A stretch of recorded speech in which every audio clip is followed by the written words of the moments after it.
Okay, guys, let's start with Unit 1 in the book.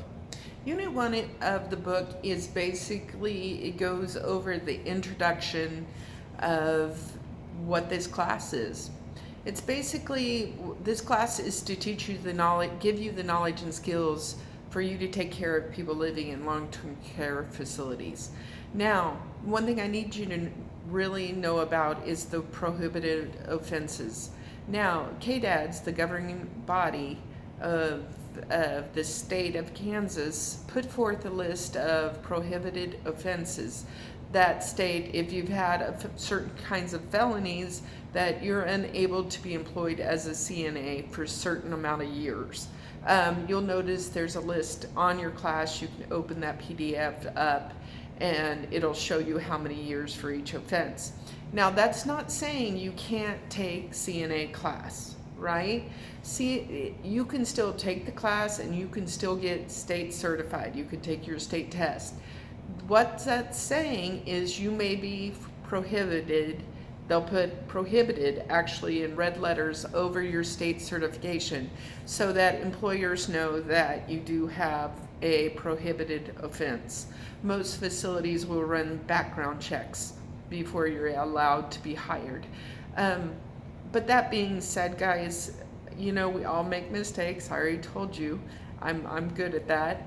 But you just have to be honest. Be honest and talk to your instructor, talk to your future employers, and they'll work with you. Now, after this course, you'll be taking a 100-point state test. It is on computer. It's all multiple choice. You have to have a 75 out of 100 to pass. That means you can miss 25 questions. You will come here to the school about a week after your course to take it, and you'll know exactly when you're done taking the test if you passed it or not. If you would think that you need more than 2 hours, you get 2 hours to take the test. We can fill it out in an accommodation form so you can have extra time, or if you have English second language issues, you can always have a translation dictionary. If you need it read to you, you can also have it read to you. So if you have any of those concerns, please reach out to your teacher and she'll help you, and you'll need to fill out an accommodation form. Now, after you get your CNA, to keep it current or active, you have to work 8 hours as a CNA. Now, you don't have to do any voluntary reporting. Your employer usually reports this for you if you're working as a CNA. Now, this class overall is going to teach you how to work safely, right? We need to keep our residents safe, ourselves safe, and our coworkers safe. So if I ever ask, or your teacher ever asks, what is your number one goal as a CNA? It's to keep residents safe. Now, the Federal Nursing Home Act of 1987 is also known as OBRA 87.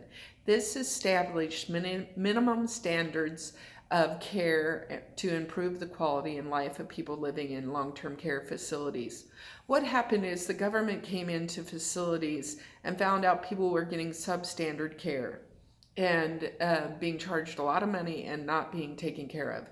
And the government said, no, now we're going to set standards that you have to maintain this care, or we can cut your payments from Medicare or Medicaid.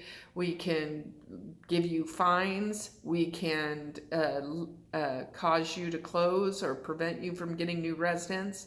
They instituted a survey system where the surveyors come into facilities every 12 to 15 months to make sure they're following state and federal regulations. Now, if we're not following them, we get deficiencies, and that's where we can be fined or be not able to accept residents or be closed down or have legal charges against us. So it's important that we follow OBRA. OBRA will be discussed this whole class, and you will hear OBRA cleared to your state test. It will be on there. So it's important you understand and remember what OBRA is.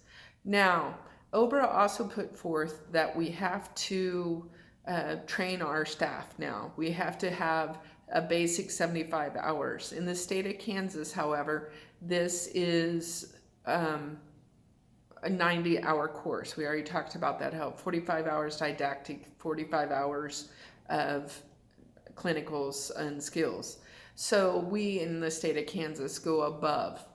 Now, if I ask you what you did to get ready for today, you might tell me you got showers or washed your hair or brushed your teeth. These are all called ADLs. What we do in nursing homes is we help people with their ADLs, people with self-care deficits. And we'll talk about these more later.